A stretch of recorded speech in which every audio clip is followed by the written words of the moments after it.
അള്ളാഹു നമുക്ക് എത്തിച്ചു തന്ന സന്തോഷ വാർത്തയുടെ കോലമാണ് കഴിഞ്ഞ ആയത്തിൽ നമ്മൾ പറഞ്ഞത്. ഇനി 166-ാമത്തെ ആയത്ത്. ലാകിനില്ലാഹു യശ്ഹദു ബിമാ അൻസല ഇലൈക അൻസലഹു ബിഇൽമിഹി വൽ മലായികതു യശ്ഹദൂൻ വകഫാ ബില്ലാഹി ഷഹീദാ. എന്നാൽ അള്ളാഹു നിനക്ക് അവതരിപ്പിച്ചു തന്നതിൻ്റെ കാര്യത്തിൽ അവൻ തന്നെ സാക്ഷ്യം വഹിക്കുന്നു. അവൻ്റെ അറിവിൻ്റെ അടിസ്ഥാനത്തിൽ തന്നെയാണ് അവനത് അവതരിപ്പിച്ചിട്ടുള്ളത്. മലക്കുകളും സാക്ഷ്യം വഹിക്കുന്നു. സാക്ഷിയായി അള്ളാഹു മതി. ഈ സാക്ഷ്യത്തിൻ്റെ പേരെന്താണ്? ഇതിനല്ലേ കള്ളസാക്ഷ്യം എന്ന് പറയുന്നത്. അപ്പം ഞാനൊരു ക്ലെയിം മുന്നോട്ട് വെച്ച് കഴിഞ്ഞാൽ ആ ക്ലെയിമിന് ഞാൻ തന്നെ സാക്ഷി പറഞ്ഞതുകൊണ്ട് അത് സത്യമാവുമോ? അത് സത്യമാണെന്ന് വേറെ ആരെങ്കിലും എനിക്ക് ബോധ്യപ്പെടുത്താൻ കഴിയുമോ? ഇവിടെ അള്ളാഹുവിൻ്റെ പേരിൽ മുഹമ്മദാണ് സംസാരിച്ചുകൊണ്ടിരിക്കുന്നത്. നാട്ടുകാർക്ക് ആവശ്യം മുഹമ്മദിൻ്റെ സാക്ഷ്യമോ മുഹമ്മദിൻ്റെ തൊള്ള ഉപയോഗിച്ചുകൊണ്ടുള്ള അള്ളാഹുവിൻ്റെ സാക്ഷ്യമോ ആർക്കും കാണാൻ പറ്റാത്ത മലക്കുകളുടെ സാക്ഷ്യമോ ഒന്നുമല്ല. മുഹമ്മദ് പറയുന്നത് സത്യമാണ് എന്നതിന് നാട്ടുകാർക്ക് ബോധ്യപ്പെടുന്ന സാക്ഷ്യമാണ് വേണ്ടത്. ആ സാക്ഷ്യം മുഹമ്മദ് ഇത്രയും കാലമായിട്ട് എവിടെയെങ്കിലും അവതരിപ്പിച്ചിട്ടുണ്ടോ? മുഹമ്മദ് അന്തിപ്പാതിരാക്കി ഏതോ പാറമടയിലിരിക്കുമ്പോൾ ജിബ്രീൽ വന്ന് മുഹമ്മദിനെ ഞെക്കിപ്പിഴിഞ്ഞിട്ട് ഇങ്ങനെയൊക്കെ പറഞ്ഞു എന്നാണ് മുഹമ്മദ് നാട്ടുകാരോട് വന്ന് പറഞ്ഞത്. എന്നാൽ പിന്നെ എവിടെയാ ജിബ്രീൽ ഞങ്ങൾക്ക് കാണിച്ചു കൊണ്ടാ എന്നാണ് നാട്ടുകാർ ആദ്യം ആവശ്യപ്പെട്ട സാക്ഷ്യം. ആ ജിബ്രീലിനെ മുഹമ്മദിന് നാട്ടുകാർക്ക് കാണിച്ചു കൊടുക്കാൻ കഴിഞ്ഞിട്ടില്ല. മദീനയിലും കഴിഞ്ഞില്ല, മക്കയിലും കഴിഞ്ഞിട്ടില്ല. പിന്നെ അവരോട് ഈ കാര്യങ്ങളൊക്കെ പഴങ്കഥകൾ പറഞ്ഞപ്പോൾ അവർ ആവശ്യപ്പെട്ടു, അങ്ങനെയാണെങ്കിൽ ആ പഴങ്കഥയിൽ പറയുന്നത് പോലെയുള്ള തെളിവുകൾ ഞങ്ങൾക്ക് കാണിക്കുക, അതെങ്കിലും കണ്ട് ഞങ്ങളൊന്ന് വിശ്വസിക്കട്ടെ, ബോധ്യപ്പെടട്ടെ. ഒരു നയാ പൈസയുടെ തെളിവും മുഹമ്മദ് കാണിച്ചില്ല. മദീനയിൽ വന്ന് ജൂതന്മാരുമായിട്ട് സംവാദങ്ങളിൽ ഏർപ്പെട്ടപ്പോൾ ജൂതന്മാർ മുഹമ്മദിനോട് തെളിവ് ചോദിച്ചു. വളരെ ന്യായമായ തെളിവുകളാണ്, യുക്തിസഹമായ തെളിവുകളാണ് ചോദിച്ചത്. മൂസ ഞങ്ങൾക്കൊരു കിതാബ് കൊണ്ട് തന്നു, ഞങ്ങളുടെ കഥയിൽ ഇങ്ങനെയാണ്, അങ്ങനെയാണെങ്കിൽ ആകാശത്ത് പോയിട്ടൊരു കിതാബ് കൊണ്ടുപോവാ. അതിനുള്ള ന്യായങ്ങളാണ് ഇപ്പോൾ കഴിഞ്ഞ വാക്യത്തിൽ നമ്മൾ പറഞ്ഞത്. അങ്ങനെയൊന്നും ചെയ്യാൻ പറ്റൂല, നമുക്കും അറിയാതെ. കാരണം എന്താണ്? മുഹമ്മദ് പറയുന്നത് നുണയായിരുന്നു. മുഹമ്മദ് വെറും ഒരു മനുഷ്യനായിരുന്നു. മുഹമ്മദിന് അങ്ങനെയൊന്നും ചെയ്യാൻ പറ്റില്ല. മുഹമ്മദിൻ്റെ അള്ളാഹു വെറും ബടായി ആയിരുന്നു. അതുകൊണ്ടാണ് അള്ളാഹുവിന് അതൊന്നും ചെയ്യാൻ പറ്റാതിരുന്നത്. എന്നിട്ട് മുഹമ്മദ് പിന്നെ ഇതിന് തെളിവായിട്ട് സാക്ഷികളെ കൊണ്ടുവരികയാണ്. 3 സാക്ഷികൾ. ആരാണ്? ഒന്ന് ഞാൻ തന്നെ, പിന്നെ ആരാണ്? മറ്റേതിൻ്റെ ഫേക്ക് ഐഡി തന്നെ, പിന്നെ ആരാണ്? മൂന്നാമത്തത് നിങ്ങൾക്കാർക്കും കാണാൻ പറ്റില്ല, എനിക്ക് മാത്രം കാണാൻ പറ്റുന്ന മലക്കുകൾ. ഇജാതി സാക്ഷ്യവുമായിട്ടാണ് മുഹമ്മദ് 23 കൊല്ലം അവിടെ ഈ ദൗത്യം നിർവഹിച്ചത്. അതുകൊണ്ടാണ് മുഹമ്മദിന് വാളെടുത്തിട്ട് കാര്യം നടത്തേണ്ടി വന്നത്. പറയുന്ന കാര്യങ്ങൾക്കൊന്നും മനുഷ്യർക്ക് ബോധ്യപ്പെടുന്ന സുതാര്യമായ, സത്യസന്ധമായ, യുക്തിസഹമായ ഒരു തെളിവ് മുഹമ്മദിൻ്റെ കയ്യിൽ ഉണ്ടായിരുന്നില്ല. അതുകൊണ്ടാണ് മുഹമ്മദിന് ദേഷ്യം പിടിച്ച അവസാനം മറ്റേ വഴി നോക്കേണ്ടി വന്നു. അത് വിജയിച്ചപ്പോൾ ഒരു സാമ്രാജ്യമുണ്ടായി. ആ സാമ്രാജ്യം ലോകത്താകെ വികസിച്ചപ്പോൾ മുഹമ്മദിനെക്കുറിച്ചും മുഹമ്മദിൻ്റെ മതത്തെക്കുറിച്ചും മുഹമ്മദിൻ്റെ കിതാബിനെക്കുറിച്ചുമൊക്കെ നമുക്ക് അറിയാൻ കഴിഞ്ഞു. അത്രയേ ഉള്ളൂ. ഈ വാളെടുത്തിട്ടില്ലായിരുന്നെങ്കിൽ വിസ്മൃതിയിൽ മറഞ്ഞു പോകുമായിരുന്ന, ആരും അറിയാതെ മറഞ്ഞു പോകുമായിരുന്ന എത്രയോ 10,000-കണക്കിന് വെളിച്ചപ്പാടുകളുടെ കൂട്ടത്തിൽ ഒരു വെളിച്ചപ്പാട് മാത്രമായി മുഹമ്മദും അവസാനിക്കുമായിരുന്നു. പക്ഷേ രാഷ്ട്രീയ ചരിത്രം അങ്ങനെയാണ്, ലോക ചരിത്രം അങ്ങനെയാണ്, മനുഷ്യരുടെ ചരിത്രം അങ്ങനെയാണ്. കുതന്ത്രങ്ങൾ കൊണ്ട് വെട്ടിപ്പിടിച്ചവരും സാമ്രാജ്യം സൃഷ്ടിച്ചവരും അക്രമത്തിലൂടെ ആളുകളെ കീഴ്പ്പെടുത്തിയവരുമൊക്കെയാണ് ചരിത്രത്തിൽ വിജയികളായും മഹാന്മാരായും എഴുതപ്പെട്ടിട്ടുള്ളത്. അക്കൂട്ടത്തിൽ മുഹമ്മദും കുതന്ത്രശാലിയായ ഒരു രാഷ്ട്രീയ നേതാവായിരുന്നതുകൊണ്ട് വിജയം വരിച്ചു. അത്രയേ ഉള്ളൂ. ഈ സാധനം, ഈ ഖുർആൻ എന്ന് പറയുന്ന സാധനം, ഇതിനകത്ത് എഴുതി വച്ചിട്ടുള്ള ഈ ആശയങ്ങൾ ഒരു നിലവാരവുമില്ലാത്ത, ഒരു യുക്തിയുമില്ലാത്ത വെറും ചവറുകൾ മാത്രമാണ് എന്ന് ഇതൊരാവർത്തി വായിച്ചാൽ സാമാന്യ ബുദ്ധിയുള്ള ആർക്കും ബോധ്യപ്പെടും. ഇപ്പോൾ നമ്മൾ ഈ വായിച്ച വാക്യം മദീനയിലെ ജൂതന്മാരുടെ മുമ്പിൽ അവതരിപ്പിച്ച വാക്യം അല്ല എന്നും ഇത് മക്കയിൽ പണ്ട് പറഞ്ഞ കാര്യമാണ് എന്നുമാണ് അസ്ബാബുൻ നുസൂലിൽ വാഹിദി എഴുതി വെച്ചിട്ടുള്ളത്. The leaders of Makkah went to the messenger of Allah and said to him, "We have asked the Jews about you, and they claimed they do not know you. Therefore, bring us somebody who would testify to us that Allah has sent you to us as a messenger." And so this verse was revealed. നോക്കിങ്ങൾ, Muhammad മക്കയിൽ നിന്ന് തൻ്റെ പ്രവാചക ദൗത്യം അവതരിപ്പിച്ചപ്പോൾ താൻ പ്രവാചകനാണ് എന്നതിന് തെളിവ് ചോദിച്ചപ്പോൾ നിങ്ങൾക്ക് സംശയമുണ്ടെങ്കിൽ ഇങ്ങനെയൊക്കെയുള്ള കഥകളും ഇങ്ങനെയുള്ള പ്രവാചകന്മാരുമൊക്കെ ഉണ്ട് എന്ന കാര്യം നിങ്ങൾക്ക് ബോധ്യപ്പെടാൻ നിങ്ങൾ ജൂതന്മാരെടുത്ത് പോയി ചോദിച്ചു നോക്കൂ എന്ന് പറഞ്ഞു. അങ്ങനെ മക്കയിൽ നിന്ന് നളർ ഇബ്നു ഹാരിസും കൂട്ടരും ജൂതന്മാരടുത്തേക്ക് പോയി. ജൂതന്മാരടുത്ത് പോയിട്ട് കാര്യം പറഞ്ഞു, ഇങ്ങനെ ഒരാളുണ്ട് ഞങ്ങളുടെ നാട്ടിൽ, ഇങ്ങനെയുള്ള പടായിയൊക്കെ പറയുന്നുണ്ട്, എന്താണ് നിങ്ങളുടെ സാക്ഷ്യം എന്ന് ചോദിച്ചു. ജൂതന്മാർ അത് അവൻ കള്ളനാണ്, അവൻ പറയുന്നതിലൊന്നും യാതൊരു കഥയുമില്ല എന്ന് അവരോട് പറഞ്ഞു. അവരത് വന്നിട്ട് മുഹമ്മദിൻ്റെ അടുത്ത് വന്ന് പറഞ്ഞു. ജൂതന്മാരിങ്ങനെയാണ് പറഞ്ഞത്, അവർ നിൻ്റെ പ്രവാചകത്വത്തിനൊന്നും സാക്ഷ്യപ്പെടുത്തി കാണുന്നില്ല, അതുകൊണ്ട് നീ വിശ്വസിക്കാൻ കൊള്ളാവുന്ന വേറെ സാക്ഷികളെ കൊണ്ടുവാ എന്ന് മക്കക്കാർ ആവശ്യപ്പെട്ടു. അപ്പോഴാണ് മുഹമ്മദ് 3 സാക്ഷികളെ ഹാജരാക്കിയത്. ഏതാണ് 3 സാക്ഷികൾ? ഒന്ന് ഞാൻ തന്നെ, ഒന്ന് എൻ്റെ ഫേക്കടി അള്ളാഹു, ഒന്ന് നിങ്ങൾക്ക് ആർക്കും കാണാൻ പറ്റാത്ത അന്തിപാതിരാക്കിൻ്റെ അടുത്ത് വന്നു പോകുന്ന ജിബ്രീൽ. അത് മതി സാക്ഷി എന്നാണ് മൂപ്പര് പറഞ്ഞത്. അള്ളാഹു മതി സാക്ഷി, നിങ്ങൾക്ക് വേറെ നാട്ടുകാരൊന്നും സാക്ഷി വേണ്ട. ജൂതന്മാരുടെ അടുത്തേക്ക് സാക്ഷ്യത്തിന് പറഞ്ഞയച്ച് ആ സാക്ഷ്യം പൊളിഞ്ഞപ്പോൾ ആ സാക്ഷിയൊന്നും വേണ്ട, അള്ളാഹു മാത്രം മതി സാക്ഷ്യം എന്ന് പറഞ്ഞുകൊണ്ട് 3 സാക്ഷികളെ അവതരിപ്പിക്കുകയാണ് മുഹമ്മദ്. എങ്ങനെയുണ്ട്? ഖുർആൻ സത്യമാണ്, സത്യവിശ്വാസമാണ് എന്നതിൻ്റെ അന്നത്തെ തെളിവുകളാണ് ഈ പറയുന്നതൊക്കെ. ഇജാതി സാക്ഷ്യം പറച്ചിലിനാണ് ഇന്നത്തെ തർക്കശാസ്ത്രത്തിൽ സർക്കുലാർ ലോജിക്ക് എന്ന് പറയുന്നത്. ഇതൊരു ന്യായവൈകല്യമാണ്. ഇത്രയും വലിയൊരു ഫാലസി വേറെ ഇല്ല.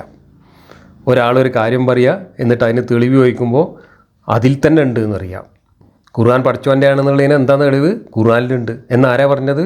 മുഹമ്മദ് പറഞ്ഞു. മുഹമ്മദ് പഠിച്ചവൻ്റെ ദൂതനാണെന്നുള്ളതിന് എന്താ തെളിവ്? ഖുർആനിലുണ്ട്. കഴിഞ്ഞില്ലേ?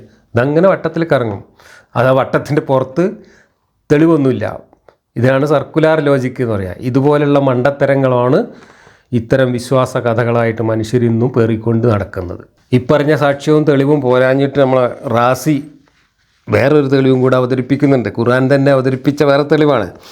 സാഹിത്യഭംഗിയിലും ആശയസമ്പന്നതയിലും അത്യുന്നത നിലവാരം പുലർത്തുന്ന ഈ ഗ്രന്ഥം തത്തുല്യമായ ഒന്ന് രചിക്കാൻ എക്കാലത്തെയും സാഹിത്യകാരന്മാരെ വെല്ലുവിളിക്കുകയും അതിനവരെ അശക്തരാക്കുകയും ചെയ്തതിലൂടെ ഇത് ദൈവദത്തമാണെന്ന് സ്വയമേവ തെളിയിച്ചിട്ടുണ്ട്. ഇതുമായി വന്ന പ്രവാചകൻ യഥാർത്ഥ പ്രവാചകനാണെന്നതിനും ഈ ഗ്രന്ഥം തന്നെ സാക്ഷിയാണെന്നതും സുവ്യക്തമാണല്ലോ. സർക്കുലാർ ലോജിക്ക് കൊണ്ടെന്ന് അപ്ലൈ ചെയ്യാണ്. അതിൻ്റെ കൂടെ സാഹിത്യഭംഗിയിൽ വെല്ലുവിളിച്ചിട്ടുണ്ട്. സാഹിത്യഭംഗിയുള്ള പുസ്തകങ്ങളൊക്കെ പഠിച്ചോൻ്റെ കൃതിയാണെങ്കിൽ ലോകത്ത് ഇതിനേക്കാളും നിലവാരമുള്ള സാഹിത്യകൃതികളാണ് എല്ലാം. ലോകത്തുള്ള മുഴുവൻ സാഹിത്യകൃതികളും എടുത്തു വെച്ചാലും അതിൻ്റെ ഏറ്റവും അവസാനം ഇത് വരുള്ളൂ. അതിലുള്ള സാഹിത്യം മാത്രമേ ഇതിനകത്തുള്ളൂ. സാഹിത്യം എന്ന് പറഞ്ഞാൽ അതിൻ്റെ ആശയവും അതിൻ്റെ ഭാഷയും ഇതെല്ലാം കൂടി ഒത്തുവരുന്നതാണ് സാഹിത്യം. അതിൻ്റെ മേന്മ എന്ന് പറയുന്നത്. ആശയം വട്ടപൂജ്യമാണ് എന്നിപ്പോൾ നമുക്ക് ബോധ്യപ്പെട്ടു. ഇനി ഏതെങ്കിലും ഒരു പ്രാദേശിക ഭാഷയിൽ കുറച്ച് കവിതയൊക്കെ എഴുതി കുറച്ച് പ്രാസമൊക്കെ ഒപ്പിച്ച് ഒരാൾ ഒരു കവിത എഴുതിയിട്ട് തെറിപ്പാട്ട് പാടിയിട്ടുണ്ടെങ്കിൽ ആ സാഹിത്യം ദൈവീകമാണ് എന്ന് പറയുകയാണെങ്കിൽ നമ്മളെ കൊടുങ്ങല്ലൂർ ഭരണിപ്പാട്ടുകളൊക്കെ ദൈവീകമാണെന്ന് പറയേണ്ടി വരും. കാരണം അതിലൊക്കെ ഉണ്ട് പ്രാസവും ഈണവും ഭംഗിയൊക്കെ ഉണ്ട്. പറയുന്ന കാര്യങ്ങൾ തെറിയാണെങ്കിലും ഈണത്തിലാണ് പാടുക. അങ്ങനെ ഈണത്തിൽ തെറി പാടിയതൊക്കെ ദൈവീകമാണെങ്കിൽ ലോകത്ത് തെറിപ്പാട്ടുകളൊക്കെ ദൈവീകം എന്ന് പറയേണ്ടി വരും. അതിനപ്പുറത്ത് ഇതിലെന്ത് ആശയമുള്ളത്? വെല്ലുവിളിക്കാൻ മാത്രം. ഇതുപോലുള്ള ആശയം വെച്ചിട്ട് ആരെങ്കിലും ഇതുപോലെ തലയും പോലും ഇല്ലാത്ത പുസ്തകം എഴുതി കൊണ്ടുവരും. വെളിവുള്ളവരാരും പുസ്തകം എഴുതാൻ പോരില്ല, ഇതിന് മത്സരത്തിൽ പങ്കെടുക്കാനും പോരില്ല. എന്ന് മാത്രമല്ല, ഈ ജാതി മത്സരം ആര് തമ്മിലാണ് നടത്തുന്നത്? ആരാണ് ഇതിൻ്റെ മത്സരത്തിൻ്റെ നോംസൊക്കെ നിശ്ചയിക്കുക? ആരാണിത് മാർക്കിടുക? ആരാണ് ഇതിൻ്റെ ജഡ്ജിയായിട്ട് വരിക? ആര് തമ്മിലാണ് ഇവിടെ മത്സരം? അപ്പോൾ ഒരിക്കലും പ്രായോഗികമല്ലാത്ത ഒരാൾക്കും ഏറ്റെടുക്കാൻ പറ്റാത്ത ഒരു കണ്ടൻ വെല്ലുവിളി ഉയർത്തി എന്നതാണ് ഈ കാലത്തും ഇതിൻ്റെ ദൈവികതയ്ക്ക് തെളിവായിട്ട് ഈ വിശ്വാസിക്കൂട്ടം പൊക്കിക്കൊണ്ട് നടക്കുന്നത്. അത് തന്നെയാണ് ഇപ്പോൾ ഇവിടെ വലിയ വലിയ മുഫസ്സിറുകൾ എഴുതി വെച്ചിട്ടുള്ളത്. എന്നിട്ട് സർക്കുലർ ലോജിക്കിനെ പിന്നെയും വിശദീകരിക്കുകയാണ്. ഖുർആനിൽ അങ്ങനെ പറഞ്ഞിട്ടുണ്ട്, നാഥൻ അങ്ങനെ പറഞ്ഞിട്ടുണ്ട്, നാഥൻ സാക്ഷ്യപ്പെടുത്തിയിട്ടുണ്ട്, മലക്കുകൾ അങ്ങനെയാണെന്ന് നാഥൻ പറഞ്ഞിട്ടുണ്ട്. ഈ നാഥൻ പറഞ്ഞതൊക്കെ ഖുർആനിലാണ്. ഖുർആൻ നാഥൻ പറഞ്ഞതാണോ അല്ലേ എന്നുള്ളതിനാണ് തെളിവ് വേണ്ടത്. അതിൻ്റെ തെളിവാണ് നാട്ടുകാർ ചോദിച്ചത്. 23 കൊല്ലം അതിന് തെളിവ് കൊടുത്തിട്ടില്ല. അതിനാകെ കൂടെ ഉണ്ടായ തെളിവ് വാളുകൊണ്ട് യുദ്ധം ജയിച്ചു എന്നുള്ളതാണ്. യുദ്ധം ജയിച്ചവരൊക്കെ ദൈവത്തിൻ്റെ ദൂതന്മാരാണെങ്കിൽ ലോകത്ത് ഹിറ്റ്ലറും നെപ്പോളിയനും അലക്സാണ്ടറും ചെങ്കിസ് ഖാനും ഒക്കെ ദൈവദൂതന്മാരാവേണ്ടി വരും. 167 ഇന്നല്ലദീന കഫറൂ വസദ്ദൂ അൻ സബീലില്ലാഹി ഖദ് ളല്ലൂ ളലാലൻ ബഈദാ. അവിശ്വസിക്കുകയും അള്ളാഹുവിൻ്റെ മാർഗത്തിൽ നിന്ന് ജനങ്ങളെ തടയുകയും ചെയ്തവർ തീർച്ചയായും ബഹുദൂരം പിഴച്ചുപോയിരിക്കുന്നു. ഇതാണ് വിശ്വസിക്കാനുള്ള തെളിവ്. നിങ്ങൾ പിഴച്ചു പോയിക്കണു, നിങ്ങൾ നരകത്തിലായിരിക്കും, നിങ്ങൾ അങ്ങനാക്കും ഇങ്ങനാക്കും എന്ന് പറഞ്ഞിട്ട് കീലേരി അച്ചുവിൻ്റെ സ്റ്റൈലിൽ ഭീഷണിപ്പെടുത്തുക. ഭീഷണിപ്പെടുത്തേണ്ടി വരുന്നത് ഈ പറയുന്ന കാര്യങ്ങൾ നുണയാണ് എന്നതിൻ്റെ ഒന്നാമത്തെ ലക്ഷണമാണ്. ഞാനൊരു കാര്യം സത്യമായ ഒരു കാര്യം നിങ്ങളുടെ മുമ്പിൽ അവതരിപ്പിക്കുകയാണെങ്കിൽ അത് നിങ്ങളെ ബോധ്യപ്പെടുത്താനുള്ള തെളിവുകളും യുക്തി എൻ്റെ കയ്യിലുണ്ടാവും. അതൊന്നും ഇല്ലാതെ ഞാനൊരു നുണ പറഞ്ഞിട്ട് നിങ്ങളെ ബോധ്യപ്പെടുത്താൻ ശ്രമിക്കുമ്പോൾ, നിങ്ങളതിനെ ചോദ്യം ചെയ്യുമ്പോൾ, ഞാൻ ഉത്തരം മുട്ടുമ്പോൾ ഞാൻ എടുക്കുന്ന സാധനമാണ് ഈ ഭീഷണിയും കൊഞ്ഞനം കുത്തലും ചീത്തവിളിയും ഒക്കെ. അതുതന്നെയാണ് മുഹമ്മദ് 23 കൊല്ലം അവിടെ ചെയ്തിട്ടുള്ളത്.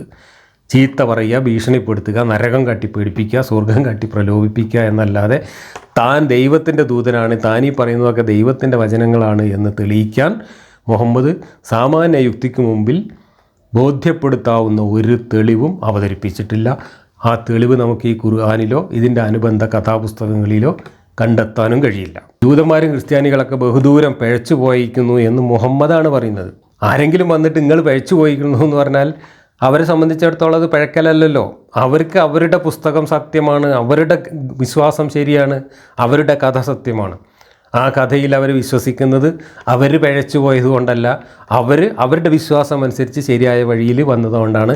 അവർ പിഴച്ചു പോയതാണ് എന്ന് പറയുന്ന മുഹമ്മദും കൂട്ടരുമാണ് അവരെ സംബന്ധിച്ചിടത്തോളം പിഴച്ചു പോയവർ.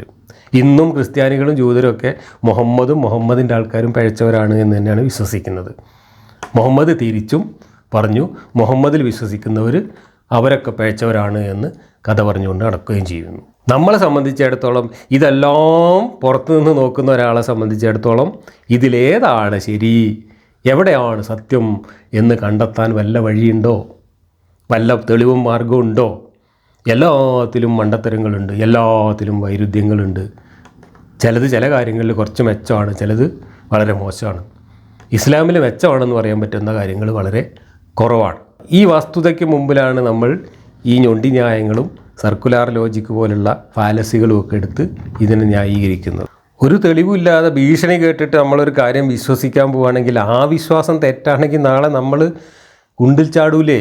ഇപ്പം മുഹമ്മദ് പറഞ്ഞതിന് ഒരു തെളിവുമില്ല, മുഹമ്മദ് പറഞ്ഞത് തെറ്റും ജൂതന്മാർ പറഞ്ഞത് ശരിയുമാണെങ്കിൽ നാളെ ഈ ജൂതന്മാരുടെ പഠിച്ചോൻ നമ്മളൊക്കെ പിടിച്ചിട്ട് നരകത്തിലിടുകയാണെങ്കിൽ അവിടെ എന്ത് നീതിയാണുള്ളത് എന്ന് ആലോചിച്ചാൽ മതി. അതേ സാധനം തന്നെയല്ലേ നിങ്ങളും പറയുന്നത്.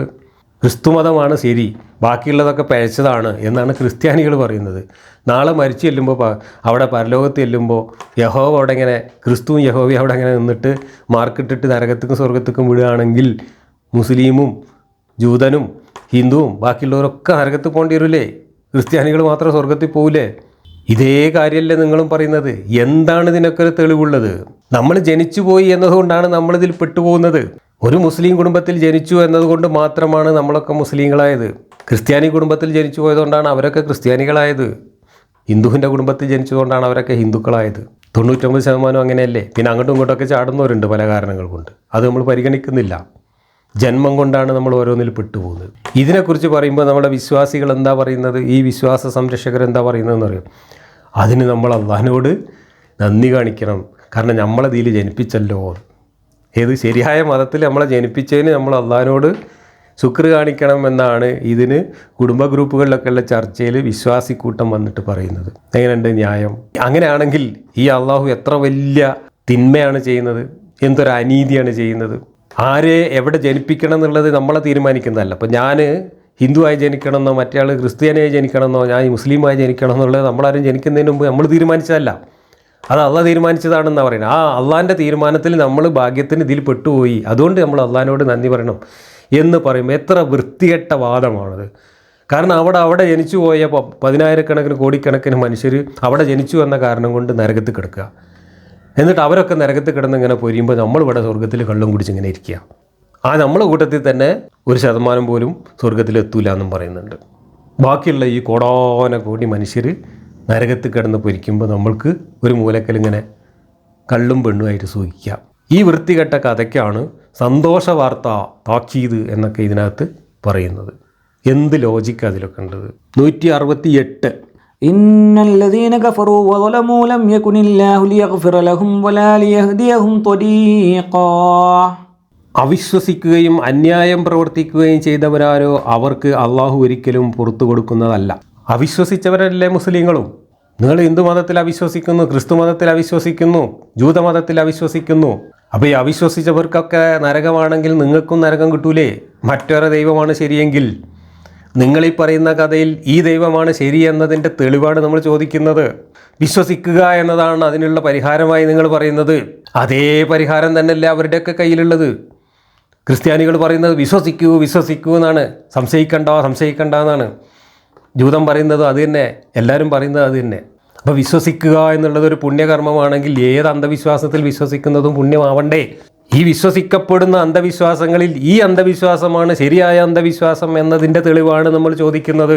ആ തെളിവ് ചോദിക്കുന്നതിനാണ് ഈ ജാതി മണ്ടത്തരങ്ങൾ മറുപടിയായിട്ട് പറയുന്നത്. നിങ്ങൾ വിശ്വസിച്ചോ, നിങ്ങൾക്ക് സ്വർഗം കിട്ടും. നിങ്ങൾ വിശ്വസിച്ചില്ലേ, നിങ്ങൾ പഴിച്ചുപോയി.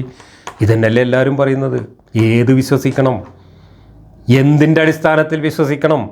ഇവിടെ ജനിച്ചു എന്നതുകൊണ്ടാണോ ഇത് സത്യമാകുന്നത്?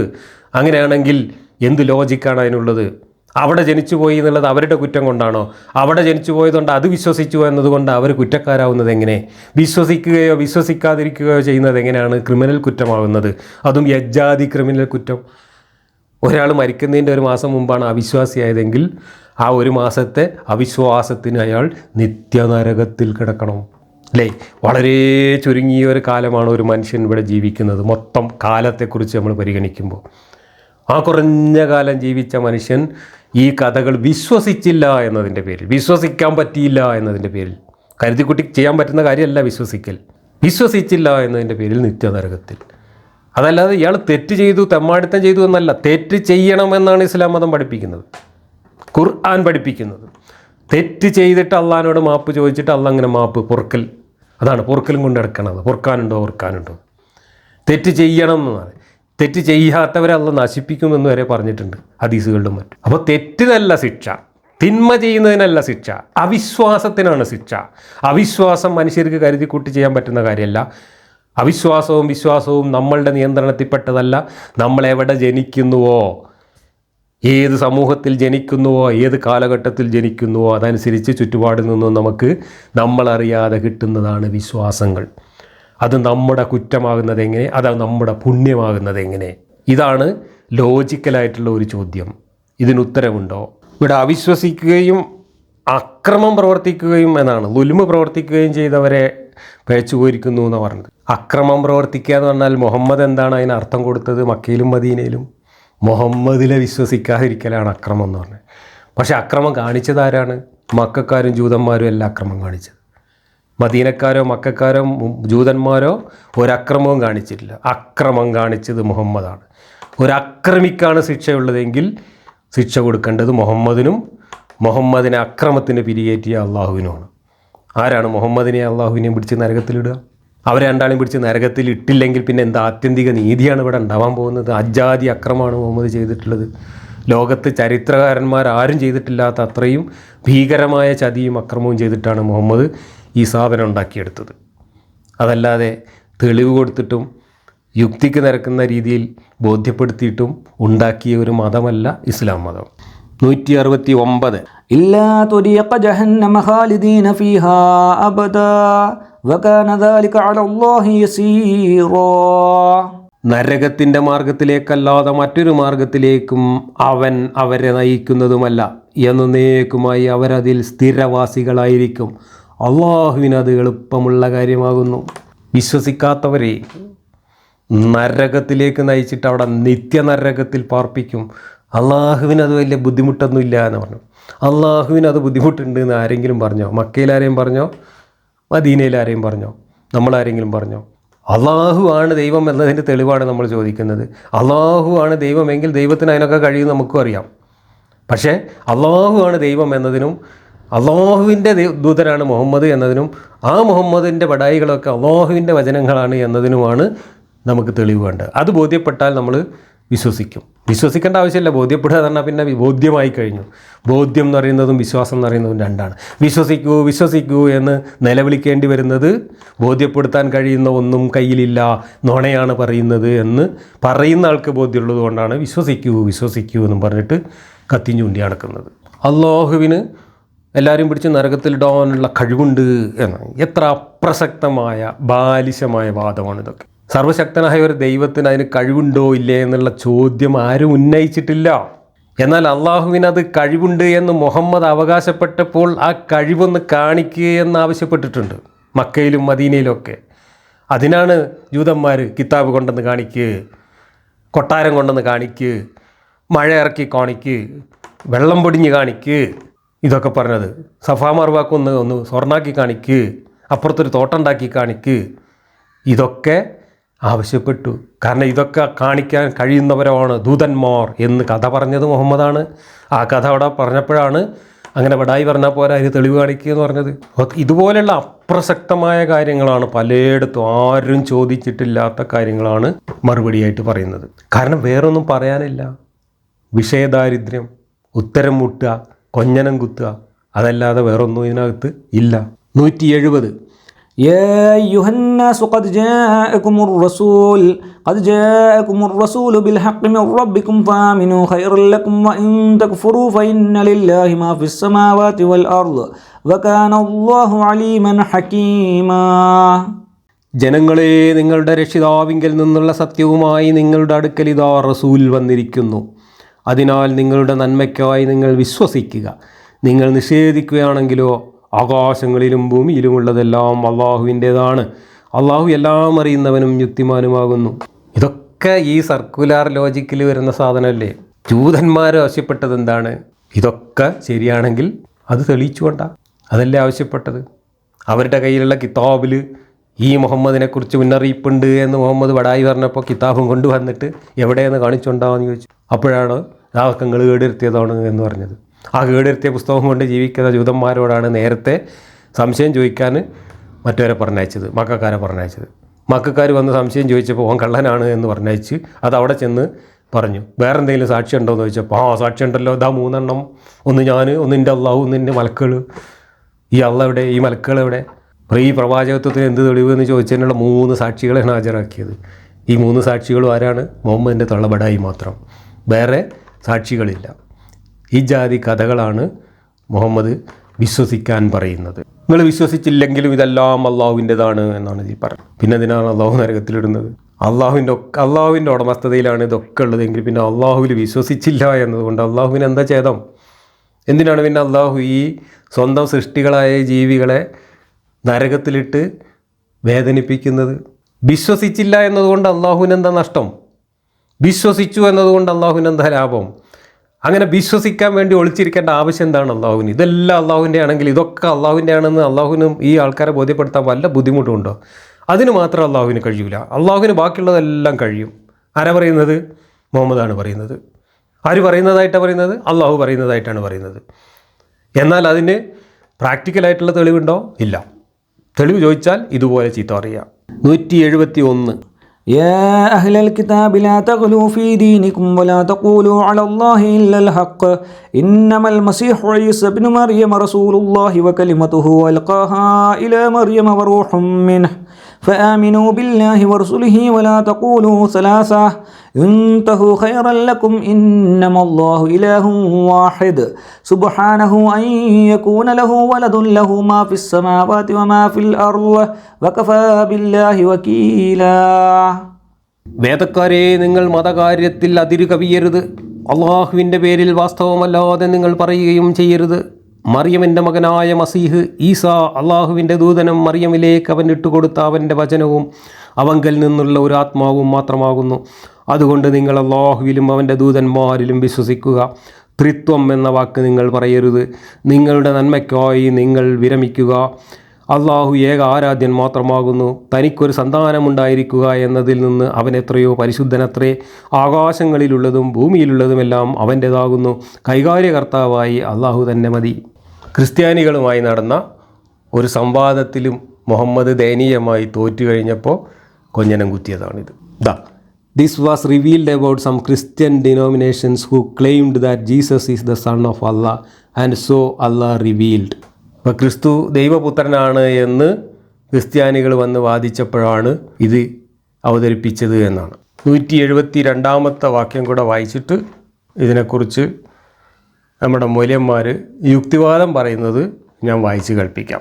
172 لن يستنكف المسيح أن يكون عبدا لله ولا الملائكة المقربون ومن يستنكف عن عبادته ويستكبر فسيحشرهم إليه جميعا. അള്ളാഹുവിൻ്റെ അടിമയായിരിക്കുന്നതിൽ മസീഹ് ഒരിക്കലും വൈമനസ്യം കാണിക്കുന്നതല്ല. സാമീപ്യം സിദ്ധിച്ച മലക്കുകളും അവനെ ആരാധിക്കുന്നതിൽ ആര് വൈമനസ്യം കാണിക്കുകയും അഹംഭാവം നടിക്കുകയും ചെയ്യുന്നുവോ അവരെ മുഴുവനും അവൻ തൻ്റെ അടുക്കലേക്ക് ഒരുമിച്ച് കൂട്ടുന്നതാണ്. ഈ 2 വാക്യങ്ങളും നജ്റാനിൽ നിന്ന് വന്ന ക്രിസ്ത്യൻ പുരോഹിതന്മാരുമായി മുഹമ്മദ് നടത്തിയ തർക്കത്തിൽ ആ തർക്കം തോറ്റ് അവർ പോയതിന് ശേഷം മുഹമ്മദ് സ്വന്തം അനുയായികളെ പിടിച്ചു നിർത്താൻ വേണ്ടി അവരെ കൊഞ്ഞനം കുത്തിക്കൊണ്ട് പറഞ്ഞ കാര്യങ്ങളാണ് എന്നാണ് ഇതിൻ്റെ സന്ദർഭത്തിൽ നിന്ന് മനസ്സിലാവുന്നത്. സമാനമായ വാക്യങ്ങൾ ഇതേ സന്ദർഭത്തിൽ പറഞ്ഞത് വേറെയും പലയിടത്തുമായിട്ട് പരന്നു കിടക്കുന്നുണ്ട്. ക്രിസ്ത്യാനികളുടെ വിശ്വാസത്തെ ഇവിടെ പരിഹസിക്കുകയാണ്. ക്രിസ്ത്യാനികളുടെ വിശ്വാസത്തിൻ്റെ യുക്തിരാഹിത്യം ഇവിടെ ചൂണ്ടിക്കാണിക്കുകയാണ്. ദൈവത്തിന് പുത്രനുണ്ടാവുക എന്ന് പറഞ്ഞത് വലിയ മാനക്കേടാണ് എന്നും ദൈവം 3 എണ്ണമാണ് എന്നാണ് ഇവർ പറയുന്നത്, അതൊക്കെ വല്ലാത്തൊരു വിഡ്ഢിത്തമാണ് എന്നൊക്കെയാണ് പറയാൻ ശ്രമിക്കുന്നത്.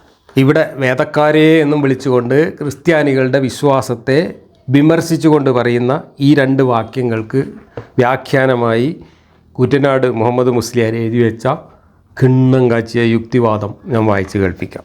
വേദക്കാരെ എന്നിവിടെ സംബോധന ചെയ്തിട്ടുള്ളത് പ്രധാനമായും ക്രിസ്ത്യാനികളെ ഉദ്ദേശിച്ചാണ്. തങ്ങളുടെ മതത്തിൽ അവർ വളരെയധികം അതിരുവിട്ടു പോയിരിക്കുന്നു.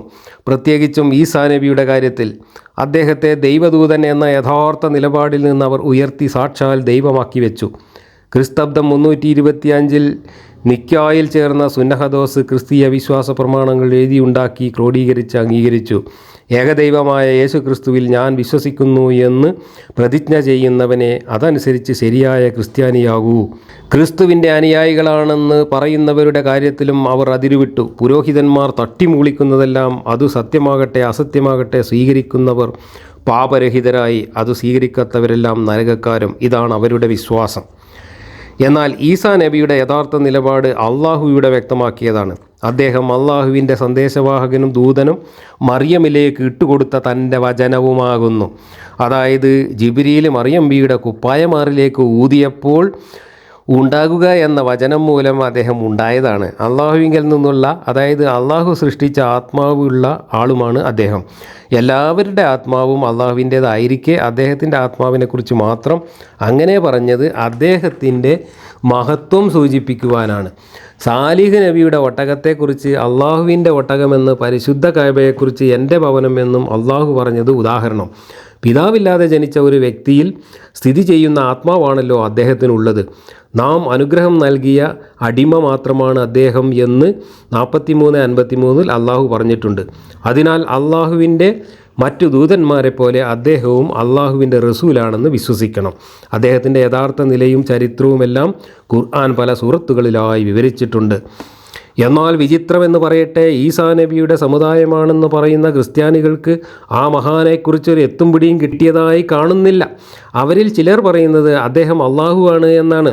വേറെ ചിലർ അള്ളാഹുവിൻ്റെ മകനാണ് എന്ന് ജൽപ്പിക്കുമ്പോൾ മറ്റു ചിലർ ദൈവം 3 എന്ന് തട്ടിവിടുന്നു. 1 അള്ളാഹു, 2 ഈസ, 3 അദ്ദേഹത്തിൻ്റെ മാതാവ്. ചിലരുടെ അഭിപ്രായത്തിൽ പിതാവ്, പുത്രൻ, പരിശുദ്ധാത്മാവ് എന്നിങ്ങനെ 3 ദൈവങ്ങൾ. എന്നാൽ അവർ 1 തന്നെ ആണത്രേ. അത് യേശുവാണ് താനും. ഇതിൻ്റെ പേരത്രേ ത്രിയേകത്വം. 3 ഒന്നാകുക, 1 3ആക്കുക ബുദ്ധിയും യുക്തിയും സമ്മതിക്കാത്ത വാദമാണിതെന്ന് പറയേണ്ടതില്ലല്ലോ. നല്ല കിണ്ണം കാഴ്ച യുക്തിവാദമല്ലേ പറയുന്നത്. ക്രിസ്ത്യാനികളുടെ വിശ്വാസം എന്തൊരു പൊട്ടത്തരാണെന്ന് ഇപ്പോൾ എല്ലാവർക്കും ബോധ്യമായില്ലേ. കോൺസ്റ്റന്റൈൻ എന്ന രാജാവ് ക്രിസ്തീയ പുരോഹിതന്മാരുടെ ഒരു യോഗം വിളിച്ചുകൂട്ടി. 2000-ൽ പരം പുരോഹിതന്മാർ സംബന്ധിച്ചു ഈസാ നബിയെക്കുറിച്ച് ചർച്ച ചെയ്യുകയായിരുന്നു യോഗോദ്ദേശം. ചർച്ചയിൽ പുരോഹിതന്മാർ ഭിന്നാഭിപ്രായക്കാരായതായി അദ്ദേഹം കണ്ടു. 50 ആളുകൾ ഒരഭിപ്രായക്കാരാണെങ്കിൽ 75 ആളുകൾ മറ്റൊരഭിപ്രായം, അപ്പോൾ 100 ആൾ വേറെ എന്ന് പറയുന്നു. ആ സന്ദർഭത്തിൽ കൂടുതൽ ആളുകളുടെ അഭിപ്രായം ഏതെന്ന് അദ്ദേഹം പരിശോധിച്ചു. 300 318 പേർ ഒരഭിപ്രായക്കാരാണെന്ന് അദ്ദേഹം കണ്ടു. തന്നിമിത്തം അത് സ്വീകരിക്കുകയും അതിൻ്റെ പ്രചരണത്തിന് സഹായിക്കുകയും മറ്റെല്ലാം നശിപ്പിക്കാൻ ഉത്തരവിടുകയും ചെയ്തു.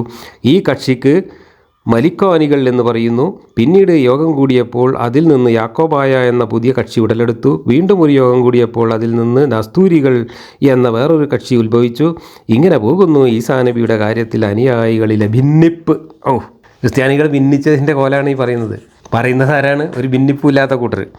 ഈസാ നബിയെക്കുറിച്ചും മൗലികമായ മറ്റു ചില കാര്യങ്ങളെക്കുറിച്ചുമുള്ള ക്രിസ്തീയ സുഹൃത്തുക്കളുടെ വിശ്വാസം അത്യന്തം വിസ്മയജനകവും ഒപ്പം ബുദ്ധിശൂന്യവുമാണ്. ത്രികേയത്വം, കുരിശു സംഭവം, പാപമോചനച്ചീട്ട് സിദ്ധാന്തം തുടങ്ങിയവയൊക്കെ എത്രമാത്രം അയുക്തികമല്ല. കുരിശു സംഭവം വരെയും ഈസാ നബിയോടും ക്രിസ്ത്യാനികളോടും കടുത്ത പകയും വിദ്വേഷവും പുലർത്തി നടക്കുകയും അവരെ തക്കം കിട്ടുമ്പോഴൊക്കെ മർദ്ദിക്കുകയും ചെയ്തു വന്ന ക്രൂരമനസ്കനായ ഒരു ജൂതനാണ് ഈ പുതിയ സിദ്ധാന്തങ്ങളൊക്കെ ക്രിസ്തുമതത്തിൽ കുത്തിച്ചെലുത്തിയത്. കുരിശി സംഭവത്തിന് ശേഷം വിശുദ്ധ പൗലോസ് എന്ന പേരിൽ രംഗത്ത് വന്നു അയാൾ വളരെ വേലകൾ ഒപ്പിച്ചത്. യഥാർത്ഥത്തിൽ ത്രികേയത്വത്തിനോ കുരിശു സംഭവത്തിനോ മറ്റോ ബുദ്ധിയുടെയോ ബൈബിളിൻ്റെയോ തന്നെയോ പിന്തുണയുണ്ടോ? വിശ്വാസികളുടെ സ്വതന്ത്ര ചിന്തയെ പിടിച്ചു നിർത്താനും മുരടിപ്പിക്കുവാനും പര്യാപ്തമായ രീതിയിലാണ് ഈ ത്രികേയത്വ ചർച്ച ഇവർ ആരംഭിക്കുന്നത് തന്നെ. പരിശുദ്ധ ത്രിത്വം മനുഷ്യബുദ്ധിക്കും അഗ്രാഹ്യമായ ഒരു ദിവ്യരഹസ്യം ആണ് എന്നത്രേ ക്രിസ്തുമതം പഠിപ്പിക്കുന്നത്. അതുപോലെ ദൈവം ത്രിയേകനാണ് എന്നതിനെപ്പറ്റി പൂർണ്ണമായി മനസ്സിലാക്കുവാൻ ഏതൊരു വ്യക്തിക്കും സാധിക്കുന്നില്ല. ദൈവം ഏകനാണ് എന്നും അതേസമയം മൂന്നിൽ ഏകനാണ് എന്നും ബൈബിൾ പഠിപ്പിക്കുന്നു. 3 വ്യക്തികളുള്ള സർവശക്തനായ ഒരു ആത്മാവ്, പിതാവ്, പുത്രൻ, പരിശുദ്ധാത്മാവ് എന്നീ വിധത്തിൽ ബൈബിൾ നാമകരണം ചെയ്തിരിക്കുന്നു. എന്നാൽ ഈ സങ്കീർണമായ ദൈവത്തെ മനസ്സിലാക്കണമെന്ന് ബൈബിൾ എവിടെയും പറഞ്ഞിട്ടില്ല. മാത്രമല്ല ദൈവം ഒരേ ഒരുവൻ മാത്രമാകുന്നു എന്ന് അവ പലവരും സ്പഷ്ടമാക്കിയിട്ടുമുണ്ട്. ചില ഉദാഹരണങ്ങൾ കാണുക. യഹോവ തനിയെ അവനെ നടത്തി, അവനോടുകൂടെ അന്യദൈവം ഉണ്ടായിരുന്നില്ല. തന്നെ ദൈവമാക്കുന്നവർക്ക് യേശു തന്നെ നൽകുന്ന തിരിച്ചടി നോക്കുക. ഏകസത്യദൈവമായ നിന്നെയും നീ അയച്ചിരിക്കുന്ന യേശുക്രിസ്തുവിനെയും അറിയുന്നത് തന്നെ നിത്യജീവനാകുന്നു. യേശു പ്രസ്താവിച്ചു, ദൈവം ഒരുവൻ അല്ലാതെ നല്ലവൻ ആരുമില്ല. ഞാൻ മാത്രമേ ഉള്ളൂ, ഞാനല്ലാതെ ദൈവമില്ല. തന്നെ ദൈവമാക്കരുതെന്നും ആരാധിക്കരുത് എന്നുമൊക്കെ യേശു പറഞ്ഞതും ഈ സത്യവേദ പുസ്തകത്തിൽ തന്നെ കാണാം. ഒരൊറ്റ ഉദാഹരണം മാത്രം കാണുക. യേശു അവനോട് നിന്റെ ദൈവമായ കർത്താവിനെ നമസ്കരിച്ച് അവനെ മാത്രമേ ആരാധിക്കാവൂ. ചുരുക്കത്തിൽ യാതൊരു പ്രമാണവുമില്ലാതെയാണ് ഇവർ യേശുവെ ദൈവമാക്കുന്നത്. ബുദ്ധിയുടെ പിൻബലം അതിന് അശേഷമില്ലതാനും. കുരിശു സംഭവമാകട്ടെ ഇതിലേറെ ബുദ്ധിശൂന്യവും മൗഢ്യവുമാണ്. ക്രിസ്തീയ വിശ്വാസപ്രകാരം മനുഷ്യൻ്റെ ജന്മപാപം പേറാനാണ് ദൈവപുത്രൻ മനുഷ്യനായി അവതരിച്ചത് തന്നെ. എന്നിട്ടോ കുരിശിലേറ്റപ്പെട്ടപ്പോൾ ദൈവം ആർത്തട്ടഹസിക്കുകയും രക്ഷിക്കുക എന്ന് കെഞ്ചി അപേക്ഷിക്കുകയുമാണ് ഉണ്ടായത്. പിതാവേ, കഴിയുമെങ്കിൽ ഈ പാവനപാത്രം എന്നിൽ നിന്ന് നീങ്ങിപ്പോകണമേ എന്നപേക്ഷിച്ച ദൈവപുത്രൻ എന്തു ചെയ്തുവെന്നല്ലേ? കുരിശിൽ കിടന്ന് എൻ്റെ ദൈവമേ നീ എന്നെ കൈവിട്ടത് എന്ത് എന്നർത്ഥമുള്ള ഏലോഹി ഏലോഹി ലമ്മ ശബ്ബക്താനി എന്ന് അത്യുച്ചത്തിൽ നിലവിളിക്കുകയാണ് ചെയ്തത്. നീ ക്രിസ്തു അല്ലയോ, നിന്നെ തന്നെയും ഞങ്ങളെയും രക്ഷിക്കുക എന്ന് ആരോ യേശുവിനെ ഓർമ്മിപ്പിക്കുക കൂടി ചെയ്തു അത്രേ. പക്ഷേ ദൈവപുത്രൻ ഒന്നിനും കഴിഞ്ഞില്ല. ദൈവത്തിനാകട്ടെ ഈ പുത്ര പീഡനം നിർനിമിഷനായി നിസ്സഹായനായി നോക്കി നിൽക്കാൻ മാത്രമേ കഴിഞ്ഞുള്ളൂ. ഈ 2 വാക്യങ്ങളിൽ മാത്രം എത്രമാത്രം വൈരുദ്ധ്യങ്ങൾ! പിതാവേ, കഴിയുമെങ്കിൽ എന്നാണ് ദൈവപുത്രൻ പറയുന്നത്. തൻ്റെ പിതാവിൻ്റെ കഴിവ് പരിമിതമാണ് എന്നാണോ ഇതിൻ്റെ സൂചന? അങ്ങനെ വേണം മനസ്സിലാക്കാൻ. കാരണം ആ പാനപാത്രം നീങ്ങിപ്പോവുകയല്ലോ ഉണ്ടായത്. 2-ാമത്തെ വചനമാവട്ടെ പിതാവ് പുത്രനെ കൈവിട്ടു എന്ന് സ്പഷ്ടമാക്കുന്നു. 3-ൽ 1 പിതാവ് പുത്രനെ എങ്ങനെ കൈവിടാനാണ്? കുരിശിലേറ്റും മുമ്പ് യേശു അങ്ങേയറ്റം ദയനീയമായി പീഡിപ്പിക്കപ്പെട്ടതായും പുതിയ നിയമം പറയുന്നുണ്ട്. പടയാളികൾ യേശുവിൻ്റെ വസ്ത്രങ്ങളഴിച്ചു ചെമന്ന മേലങ്കി ധരിപ്പിച്ച് തലയിൽ മുള്ളുകൊണ്ട് കിരീടമുണ്ടാക്കി വെച്ചു കൊടുത്തു. വടിയെടുത്ത് തലക്കടിക്കുകയും മേൽ തുപ്പുകയും പരിഹസിക്കുകയും മറ്റും ചെയ്തു. ചുരുക്കത്തിൽ ഇതാണ് ക്രിസ്തീയ ദർശനത്തിലെ ദൈവം. ഇവിടെ മൗലിയർ എഴുതി വെച്ചതൊക്കെ യുക്തിരേഖയിലൊക്കെ പബ്ലിഷ് ചെയ്യാൻ പറ്റിയ ലേഖനമാണ്. നല്ല യുക്തിവാദമാണ്. നമുക്കൊക്കെ അംഗീകരിക്കാം. ക്രിസ്തുമതത്തെക്കുറിച്ച് നമുക്കൊക്കെ ഈ അഭിപ്രായമൊക്കെ തന്നെയാണുള്ളത്. പക്ഷേ ഇതാരാ പറയുന്നത്? ഇതിൻ്റെ 100 ഇരട്ടി വൈരുദ്ധ്യങ്ങളും മണ്ടത്തരങ്ങളും ദൈവത്തെക്കുറിച്ച് എഴുതി വെച്ച ഖുർആനും പൊക്കിപ്പിടിച്ചിട്ട് ആ ഖുർആൻ്റെ വ്യാഖ്യാന ഗ്രന്ഥത്തിലാണ് ഈ യുക്തിവാദം എഴുതി വച്ചിരിക്കുന്നത് മറ്റു മതക്കാരെക്കുറിച്ച്. ഇതാണ് വിശ്വാസം എന്ന് പറയുന്നത്. അവനവൻ്റെ വിശ്വാസം അത് എത്ര മണ്ടത്തരമായാലും എത്രമാത്രം വൈരുദ്ധ്യങ്ങൾ നിറഞ്ഞായാലും അതിൽ എന്തെങ്കിലും യുക്തിയുണ്ടോ എന്ന് നോക്കേണ്ട യാതൊരു കാര്യവും വിശ്വാസിക്കില്ല. കണ്ണും പൂട്ടി അവൻ ചങ്ക് തൊടാതെ വിഴുങ്ങുക, ഇതാണ് വിശ്വാസം. എന്നിട്ട് ഇവൻ്റെ യുക്തി എവിടെ വർക്ക് ചെയ്യുന്നത്? ഇവൻ്റെ യുക്തി വർക്ക് ചെയ്തത് മറ്റവൻ്റെ വിശ്വാസത്തിൽ കുറ്റം കാണാൻ. സ്വന്തം കണ്ണിൽ വലിയ ഒലക്ക തറച്ച് കിടക്കുമ്പോഴാണ് ഓൻ ആരാൻ്റെ കണ്ണിലെ കരട് തിരയാൻ വേണ്ടി മൈക്രോസ്കോപ്പ് എടുത്തിട്ട് ഇറങ്ങുന്നത്. ഇതാണ് വിശ്വാസം. നിങ്ങളിപ്പോൾ ഈ പറഞ്ഞ ഈ വായിച്ച യുക്തിവാദമൊക്കെ ഈ ഇസ്ലാമിലും ഖുർആനിലും ഒന്ന് അപ്ലൈ ചെയ്ത് നോക്ക് നിങ്ങൾ. അതിനേക്കാളും വലിയ മണ്ടത്തരങ്ങൾ ഇതിനകത്തില്ലേ. ഇപ്പോൾ ദൈവത്തിന് പുത്രനുണ്ട് എന്ന് പറഞ്ഞതാണ് ഇവർക്ക് വലിയ മാനക്കേടായിട്ട്, ദൈവത്തിന് മാനക്കേടായിട്ട് ഈ പുസ്തകത്തിൽ അവതരിപ്പിക്കുന്നത്. എന്നാൽ ആ ദൈവത്തിനെ കൊണ്ടുപോയിട്ട് എന്ത് ചെയ്തിട്ടുണ്ട് ഈ പുസ്തകം? മുഹമ്മദിൻ്റെ പിന്നാലെ മലക്കളെയും കൂട്ടി സലാത്തും ചൊല്ലി തലിയും ചൊറിഞ്ഞ് നടക്കുന്ന കാര്യസ്ഥനാക്കിയിട്ട് ഈ ഖുർആനിൽ ദൈവത്തിനെ മാനം കെടുത്തിയിട്ടുണ്ട്. അത് മാനക്കേടായിട്ട് ഇവർക്ക് അനുഭവപ്പെടുന്നില്ല. കാരണം അത് വിശ്വാസമാണ്. അതിനൊക്കെ എന്തെങ്കിലും ഒരു ന്യായം ന്യായം പറഞ്ഞിട്ടോ അത് അങ്ങനെയല്ല എങ്ങനെയാണെന്ന് പറഞ്ഞിട്ട് അർത്ഥം മാറ്റിയിട്ടൊക്കെ അങ്ങ് ഒഴിഞ്ഞു മാറുക. അതേ ന്യായം മറ്റവർക്ക് പറഞ്ഞൂടെ? പിന്നെ 3 ആണ് ദൈവം, 3 ദൈവമാണ് എന്നാണ് പറഞ്ഞത് ക്രിസ്ത്യാനികളിൽ നിന്ന്. ക്രിസ്ത്യാനികൾക്ക് അതിനൊക്കെ വലിയ വലിയ ദാർശനികമായിട്ടുള്ള വ്യാഖ്യാനങ്ങളൊക്കെ ഉണ്ട്. അത് മനസ്സിലാവില്ല എന്നുള്ള വാദം ക്രിസ്ത്യാനികൾ മാത്രമാണോ പറയുന്നത്? ദൈവത്തിനെക്കുറിച്ച് 4 ചോദ്യം ഞാൻ ചോദിച്ചാൽ നിങ്ങൾ പറയുന്ന ഉത്തരം എന്താണ്? ദൈവത്തിനെക്കുറിച്ച് അങ്ങനെയൊന്നും നമുക്ക് ചിന്തിക്കാൻ പറ്റില്ല, അതിനൊന്നും നമുക്ക് ബുദ്ധിയില്ല, നമുക്ക് ബുദ്ധിക്ക് പരിമിതിയുണ്ട്, അതുകൊണ്ട് അങ്ങനെയൊന്നും ചിന്തിക്കേണ്ടെന്നല്ലേ നിങ്ങൾ പറയുക. കാരുണ്യവാനായ ദൈവം എങ്ങനെയാണ് നരകം ഉണ്ടാക്കി പിശാചനുണ്ടാക്കിയിട്ട് നരകം നിറച്ച് അതും കണ്ട് ആസ്വദിക്കുക എന്ന് നമ്മൾ ചോദിക്കുമ്പോൾ അങ്ങനെയൊന്നും നമ്മൾ ചോദിക്കാൻ പാടില്ല, നമ്മളെ യുക്തി കൊണ്ട് ദൈവത്തിൻ്റെ കാരുണ്യമൊന്നും അളക്കാൻ പറ്റില്ല.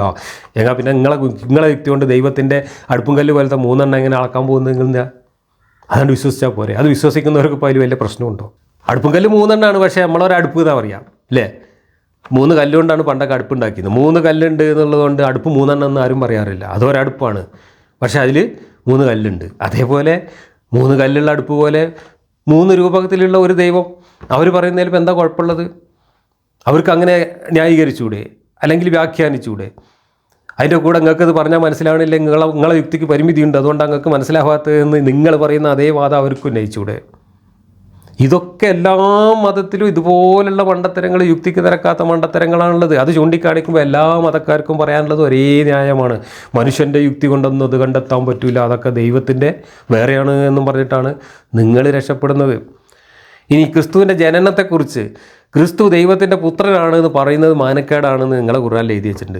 കന്യാമറിയത്തിൻ്റെ ഫർജിൽ വന്നിട്ട് ഊതിയത് ഈ അള്ളാഹു ആണ് നിങ്ങളെ ഖുർആനിൽ എഴുതി വെച്ചിട്ടുണ്ട്. ഒരു മനുഷ്യ സ്ത്രീയുടെ ഫർജിൽ ഊതാൻ നടക്കുന്ന ഒരു അള്ളാഹു മാനം കെട്ട അള്ളാഹു അല്ലേ? അതിൽ മാനക്കേടൊന്നുമില്ലേ അള്ളാഹുവിന്? എന്നിട്ട് ആ ഊതിയിട്ടുണ്ടായ കുട്ടീൻ്റെ ബാപ്പ അള്ളാഹു എന്ന് പറയുമ്പോൾ അള്ളാഹുവിന് മാനക്കേട് തോന്നി എന്നാണ് ഖുർആനിൽ ഇപ്പോൾ പറയുന്നത്. കന്യാമറിയത്തിനും ആരും തൊട്ടിട്ടില്ല എന്ന് നിങ്ങളെ ഖുർആനല്ല പറയുന്നത്. ഇതൊക്കെ പറഞ്ഞത് എപ്പോഴാണെന്നറിയോ? ഈ മണ്ടത്തരമൊക്കെ പറഞ്ഞത് മക്കയിൽ ക്രിസ്ത്യാനികളെ കിട്ടുന്നുള്ള ആഗ്രഹം ഉണ്ടായ സമയത്താണ്. ക്രിസ്ത്യാനികളെ കിട്ടുമെന്ന പ്രതീക്ഷ നിലനിന്നിരുന്ന സമയത്ത് മുഹമ്മദ് ഓരോ കഥയെല്ലാം പെറുക്കി കൂട്ടിയിട്ട് ഇങ്ങനെ പറഞ്ഞു. ആ പറഞ്ഞത് മുഴുവൻ അബദ്ധമായി. ആ അബദ്ധമാണ് ഇത്തരം ആയത്തുകൾ ഇറക്കാനുള്ള കാരണമായത്. കാരണം നജ്റാനിലെ ക്രിസ്ത്യാനികൾ വന്നിട്ട് മുഹമ്മദിനെ പഞ്ഞിക്കിട്ടത് മുഹമ്മദ് അതിനു മുമ്പ് ക്രിസ്തു മതത്തെക്കുറിച്ചും ക്രിസ്ത്യാനികളെക്കുറിച്ചും ആയത്തുകൾ ഇറക്കി പറഞ്ഞ കാര്യങ്ങൾ ഉദ്ധരിച്ചുകൊണ്ടാണ്. എന്താണ് റൂഹ്, എന്താണ് റൂഹുൽ ഖുദ്സ്, എന്താണ് വചനം? ക്രിസ്തു അല്ലേ, ക്രിസ്തു വചനം കൊണ്ടുണ്ടായി എന്നാണ് ഇപ്പോൾ നമ്മൾ വായിച്ചത്. എന്താണ് ക്രിസ്തു ഉണ്ടാവാൻ കാരണമായ വചനം? എന്താണ് ഈ ക്രിസ്തുവിലേക്ക് ഊതിക്കയറ്റിയ റൂഹ്? എന്താണ് ക്രിസ്തുവിനെ പരിശുദ്ധാത്മാവിനെ കൊണ്ട് ബലപ്പെടുത്തി എന്ന് പറയുന്ന ഖുർആനിൽ പറയുന്ന പരിശുദ്ധാത്മാവ് എന്താണ് എന്ന് മുഹമ്മദിനോട് ഈ ക്രിസ്ത്യൻ പാതിരിമാർ ഇങ്ങോട്ട് ചോദിച്ചു. അപ്പോൾ ക്രിസ്ത്യാനികളുടെ വിശ്വാസം ഖുർആനിൽ തന്നെ മുഹമ്മദ് ആദ്യം എഴുതി വച്ചിട്ടുണ്ട്. അത് ചോദിച്ചപ്പോൾ മുഹമ്മദ് ബാബ പേടിച്ചപ്പോൾ അവർ തിരിച്ചുപോയി. മുഹമ്മദ് തോറ്റു തുന്നം പാടി ഈ നജറാനിലെ ക്രിസ്ത്യാനികളുടെ മുമ്പിൽ. പക്ഷേ മുഹമ്മദിൻ്റെ കയ്യിൽ അന്ന് അധികാരമുണ്ടായിരുന്നു, ആ നാട് മുഴുവൻ പിടിച്ചടക്കിയിരുന്നു. അതുകൊണ്ട് ഞങ്ങളെ വിശ്വാസമായിട്ടൊരു മൂലക്കെ ജീവിക്കാൻ അനുവദിക്കുകയാണെങ്കിൽ ഞങ്ങൾ ജിസിയ തന്നോളാം എന്ന് പറഞ്ഞിട്ടാണ് അവർ പോയത്. പക്ഷേ ഈ പൊട്ടത്തരം വിശ്വസിക്കാൻ ഞങ്ങളെ കൊണ്ട് കഴിയൂല, അത് കഴിയണമെങ്കിൽ ഞങ്ങൾ ഈ ചോദിച്ച ചോദ്യങ്ങൾക്ക് ഉത്തരം പറയണമെന്നാണ് ക്രിസ്ത്യാനികൾ മുഹമ്മദിനോട് വന്ന് പറഞ്ഞത്. മുഹമ്മദ് പറഞ്ഞ ഉത്തരത്തിൻ്റെ കോലാണ് ഇതൊക്കെ. കാരണം മുഹമ്മദ് തന്നെയാണ് പരിശുദ്ധാത്മാവ് കൊണ്ടെന്ന് വിളമ്പിയത്, മുഹമ്മദ് തന്നെയാണ് വചനം കൊണ്ടെന്ന് വിളമ്പിയത്, മുഹമ്മദ് തന്നെയാണ് ഫർജിലൂതിയ കഥ പറഞ്ഞത്. ഇതെല്ലാം ഖുർആനിലുണ്ട്. ആ കഥ അനുസരിച്ചുകൊണ്ട് അക്ഷരാർത്ഥത്തിൽ തന്നെ അള്ളാഹു ഒരു മനുഷ്യ സ്ത്രീയിൽ ജനിപ്പിച്ച കുട്ടിയാണ് യേശു. തന്തയില്ലാതെ ജനിച്ച കുട്ടിയാണ്. ആ തന്ത അള്ളാഹു ആണ് എന്നാണ് ഖുർആനിൽ പറഞ്ഞിട്ടുള്ളത്. ജൂതന്മാർ കന്യാമറിയത്തിനെ വേശ്യാന്ന് വിളിച്ചുവെന്നും തന്തയില്ലാത്ത കുട്ടിയെ ജനിപ്പിച്ചുവെന്നും പറയുന്ന ചീത്ത പറഞ്ഞുവെന്ന് പറഞ്ഞിട്ടുള്ള കഥ ഇതിനകത്ത് പറയുന്നുണ്ട്. അത് ജൂതന്മാർ പറഞ്ഞിട്ടുണ്ടാവും. പക്ഷേ ക്രിസ്ത്യാനികൾ പറയുന്ന അതേ കഥയാണ് ഖുർആനിൽ മുഹമ്മദ് അവതരിപ്പിച്ചത്. എന്തിനു വേണ്ടിയിട്ട്?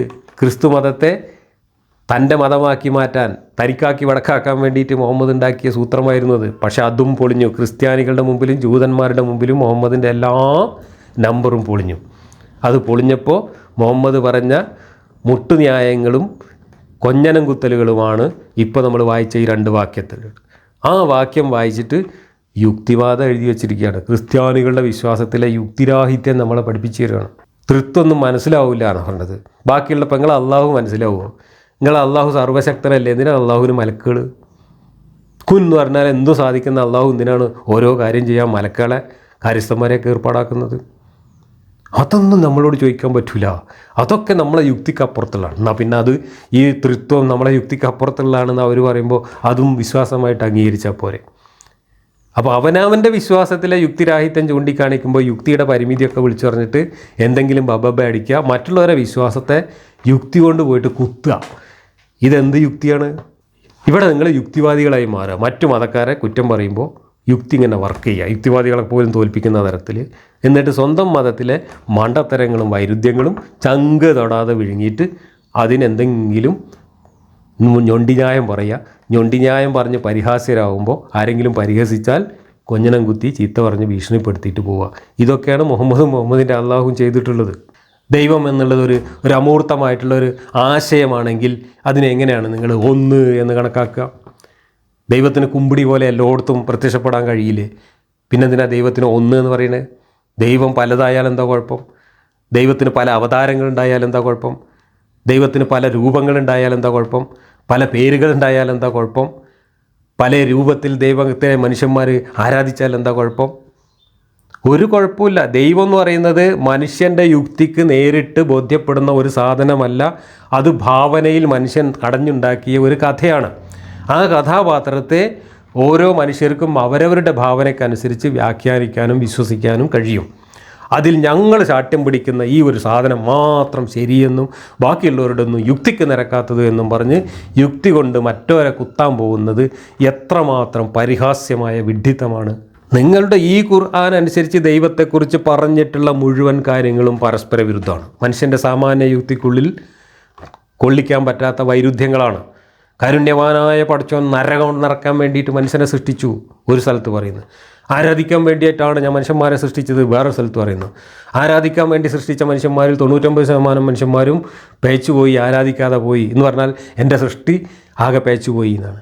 സർവശക്തനായ ഒരു പടച്ചോൻ ഉദ്ദേശത്തോടു കൂടി ഒരു കാര്യം സൃഷ്ടിച്ചിട്ട് ആ ഉദ്ദേശം 100% അടുത്ത് പരാജയപ്പെടുക എന്ന് പറഞ്ഞാൽ പിന്നെ എന്ത് സർവശക്തനാണ് അയാൾ? ഇങ്ങനെ ഓരോ വിശേഷണങ്ങൾക്കും വിരുദ്ധമാണ് പടച്ചോൻ്റെ പേരിൽ എഴുതി വെച്ചിട്ടുള്ളത്. കുൻ എന്ന് പറഞ്ഞാൽ എന്തു സാധിക്കുന്ന സർവശക്തൻ എന്തൊക്കെ മണ്ടത്തരങ്ങളാണ് ചെയ്തിട്ടുള്ളത്.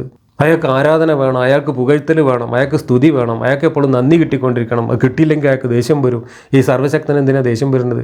സർവശക്തനെ എന്തിനാണ് മനുഷ്യന്മാരെ പിടിച്ച് അടുപ്പിലിട്ട് കത്തിച്ചൊക്കെ ദേഷ്യം തീർക്കുന്നത്? ഇതൊക്കെ മനുഷ്യൻ്റെ സ്വഭാവമല്ലേ? ഈ മനുഷ്യൻ്റെ സ്വഭാവങ്ങളെല്ലാം ചാർത്തി വെച്ചിട്ട് ഈ പരസ്പര വിരുദ്ധമായ സ്വഭാവങ്ങൾ ആരോപിച്ചുകൊണ്ട് ഒരു വിരോധാഭാസത്തെ ഒരു കഥാപാത്രമായി അവതരിപ്പിച്ചിട്ട് അതേ കഥാപാത്രത്തെ മറ്റുള്ളവരുടെ ഭാവനയ്ക്കനുസരിച്ച് ആവിഷ്കരിക്കുമ്പോൾ അവിടെ പോയിട്ട് യുക്തി കൊണ്ട് ചൊറിയാൻ പോകുന്നതൊക്കെ എത്ര വലിയ മര്യാദകേടും വിഡ്ഢിത്തവുമാണ് എന്ന് സ്വയം ചിന്തിച്ചാൽ മനസ്സിലാവും. ഇതാണ് ഞാൻ നേരത്തെ പറഞ്ഞത്. നമ്മൾ ഈ വിശ്വാസത്തിൽ പെട്ടുപോയത് ഇവിടെ പെറ്റുപോയതുകൊണ്ടാണ്. നമ്മൾ ആ വിശ്വാസത്തിൽ പെട്ടിരുന്നെങ്കിൽ നമുക്ക് ആ വിശ്വാസമാണ് ശരി. ഇവിടെ പെറ്റതുകൊണ്ട് ഇതാണ് നമുക്ക് ശരി, അവിടെ പെറ്റാൽ അതാണ് ശരി. വിശ്വാസം അത്രയേ ഉള്ളൂ. അല്ലാതെ വിശ്വാസത്തിന് യുക്തിയുടെ പിൻബലമില്ല, വിശ്വാസത്തിന് ബോധ്യങ്ങളില്ല, വിശ്വാസത്തിന് തെളിവുകളില്ല. അന്ധമായ അവകാശവാദങ്ങളേ ഉള്ളൂ. അതെല്ലാം സർക്കുലർ ലോജിക്കുകളാണ്. നമ്മളെ കിതാബിൽ അങ്ങനെ പറഞ്ഞിരിക്കുന്നു, അതുകൊണ്ട് അത് ശരി. ആ കിതാബിൽ ഇങ്ങനെ പറഞ്ഞിരിക്കുന്നു, അതുകൊണ്ട് അത് ശരി. ആ കിതാബ് ശരിയാണെന്നുള്ളതിന് തെളിവെന്താണ്? ആ കിതാബിൽ അങ്ങനെ പറഞ്ഞിരിക്കുന്നു. ഇതാണ് സർക്കുലർ ലോജിക്ക്. എല്ലാ മതവും സർക്കുലർ ലോജിക്കിൻ്റെ ഉള്ളിലാണ് നിലനിൽക്കുന്നത്. പുറത്തു നിന്ന് നോക്കിയാൽ എല്ലാം മണ്ടത്തരമാണ്. ആ മണ്ടത്തരങ്ങൾക്ക് യുക്തിപരമായ ഒരു തെളിവ് എവിടെയില്ല. അതുകൊണ്ട് മതത്തെ ഈ രീതിയിൽ ഒരു മതത്തെ യുക്തി കൊണ്ട് കുത്തുകയും സ്വന്തം മതത്തെ യുക്തി മാറ്റിവെച്ചിട്ട് അന്ധമായി വിഴുങ്ങുകയും ചെയ്യുന്നത് ഒരു മണ്ടത്തരം മാത്രമാണ്. ആ മണ്ടത്തരം എല്ലാവർക്കും ഒരുപോലെയാണ്. അതുകൊണ്ട് ആ മണ്ടത്തരം വിശ്വസിച്ചവർ നരകത്തിൽ, ഈ മണ്ടത്തരം വിശ്വസിച്ചവർ സ്വർഗത്തിൽ എന്നൊക്കെ പറയുന്നത് ശുദ്ധ അസംബന്ധമാണ് എന്നാണ് ഇതിനെക്കുറിച്ച് പറയാനുള്ളത്. അടുത്ത ഏതാനും വാക്യങ്ങൾ കൂടെ ബാക്കിയുണ്ട്, അത് നമുക്ക് അടുത്ത ക്ലാസ്സിൽ ചർച്ച ചെയ്യാം.